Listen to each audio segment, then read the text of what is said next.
Israel, America અને Iran યુદ્ધને કારણે વિશ્વના દેશોમાં ગેસ સંકટ છે। ભારતમાં પણ ગેસ એજન્સી પર લોકોની લાંબી કતાર જોવા મળી। તમામની વચ્ચે રાજકોટના જેતપુરમાં શહેર કોંગ્રેસે મામલતદારને આવેદન આપી રાંધણ ગેસની કૃત્રિમ અછત અને કાળાબજારી બંધ કરવા કડક પગલાં ભરવા માંગ કરી છે। આ સાથે જ હાથમાં બેનર અને પોસ્ટર્સ રાખી દેશના ગેસ સંકટને લઈ સરકાર વિરુદ્ધ સૂત્રોચ્ચાર કર્યા। કોંગ્રેસે આરોપ લગાવ્યો કે અડધી રાત્રે દારૂની બોટલો મળી જાય પણ ગેસના બાટલા નથી મળતા। કે જે કાળી બજારના બાટલા છે એ બંધ કરાવો, જે 2000-2500 ના છે એ ગરીબ માણસો બિચારા લઈ હગે અને ઓનલાઈન થઈ છે એ રિજેક્ટ થઈ જશે કે ડાયરી બુક લઈને આવો, ઓલું લઈને આવો એમ કરે છે। અમે તો એ કહીએ છીએ કે આ ગેસના ચૂલા છે એ ચાલુ કરાવો અને જે દારૂના બાટલા છે ને એ બંધ કરાવો।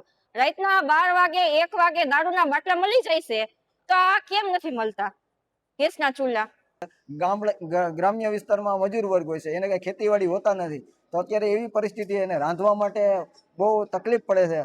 ગમે ત્યાંથી ઊંચા ભાવ બાટલા ખરીદવા પડે છે। જો આ બાબતે અમે મામલતદારશ્રીને આવેદન આપેલ છે કે આ બાબતે પૂરતા બાટલા આપવા જોઈએ અને જો ઓનલાઈન ડિલિવરી ન થતી હોય તો મેન્યુઅલી એને ઓફિશિયલી જે બુક આપેલ છે તે નોંધ કરીને પણ બાટલા પૂરા પાડવાની જવાબદારી સરકારની છે। કારણ કે ભારતના બંધારણની અંદરમાં આવશ્યક ચીજ વસ્તુ ધારો પહોંચાડવો, પુરવઠો પહોંચાડવો એ ગવર્મેન્ટની જવાબદારી છે। અત્યારે આ ગવર્મેન્ટ આ બાબતે નિષ્ફળ રહી ગયેલ છે, જે બાબતે અમે કોંગ્રેસ દ્વારા આવેદન આપેલ છે કે સત્વરે બાટલા લોકોને મળવા જોઈએ, નકર અમે ઉગ્ર આંદોલન કરશું।